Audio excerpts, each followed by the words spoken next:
The new development bank is here in Delhi for the second annual general meeting of the bank itself. Remember, it is the BRICS countries which own this bank, and we have the pleasure of speaking to Mr. Kamath now. Thank you very much, sir, for finding time for us in what should be a busy morning for you.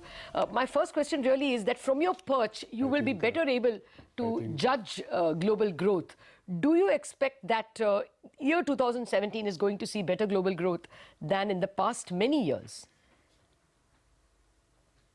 I think global economy is showing signs of improvement this year, and within that subset the emerging markets are doing well, and again, within that emerging market subset the BRICS countries are all showing good signs of improvement this year. Oh yes, one can definitely say that of about Brazil, Russia and China as well. But we are more, of course, more interested on your thoughts on Indian economy. We appear to have come out of the demonetization hiccup with just minor injuries. How does economic growth look for you in the year ahead, the year that starts tomorrow? Well, Lata, I think we have come out of demonetization and remonetization. And I would say that we have come out very well, and I would think that this should allow for a clear track in the coming year, and we should look at doing well. And of course, you will want to talk about GST and other steps the government has taken, because if you look at all these together, I think it augurs well for the coming year in terms of growth. I do want to ask you about GST, sir, but in a bit.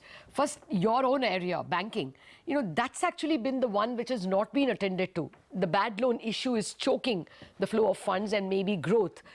What would your advice be to the government to tackle, in the way in which it should tackle it?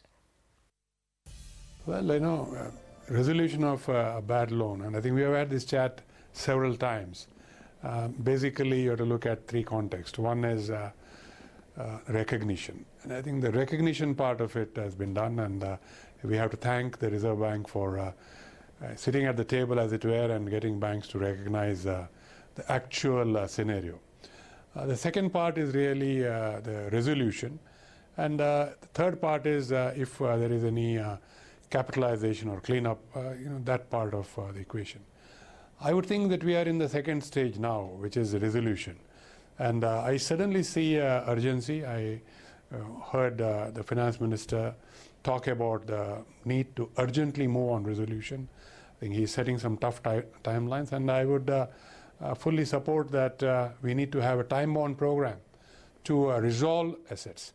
Now, once we have resolved, by resolution I mean what is inter se the haircut that the sponsor has to take, what the lender has to take, and how does this all work out in terms of restoring the health of that asset, put back to productive use.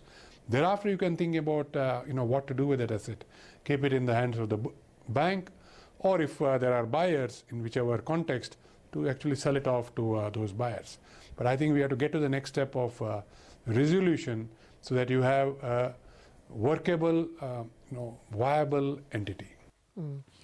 Fair point, sir. It's just that even in the resolution process, a lot of public sector banks have been scared out by the arrest of the IDBI bankers. But let me come to the larger issue of public sector banks. Now, as an outsider, how do you think the government should move on public sector banks? Is consolidation a way out? Generally, how should they be made more efficient? I think the public sector, the government has taken a step in consolidating the State Bank of India, or getting the subsidiaries of the State Bank to consolidate with the parent. And I think it is for the government as the majority owner to look at what can be done in the context of other banks, with the same things in mind, in the sense what should be the size to drive this new economy forward, and what would be the advantages of a merger and creating a healthy institution. Yes, sir, that's a long issue. Let's get to GST, sir. You referred to it. It's a reality now. How does it change India's economy? Well, I think the pundits have talked about it for a long time. And the numbers out there were about 1% addition to growth. I think that 1 to 1.5%, I should say. I think that we can, in due course, expect this to give a boost to the economic growth by about that number. But in the interim, if we can get some other equations right, we talked about the resolution of NPAs and putting assets back to productive use. I think that part of the economy, and then if private sector gets into an investment mode into that part of the economy, we could see growth go up by another percentage point or so. So we should look for what I would call good tidings. Yes, private capex has not been forthcoming, so that's why pundits have been looking at the government to boost economy. In that context, PAN cards are going to be linked to Aadhaar. Then there is, of course, GST as well. Do you think the government will be able to spend more simply because you expect India's tax to GDP ratio to finally surge?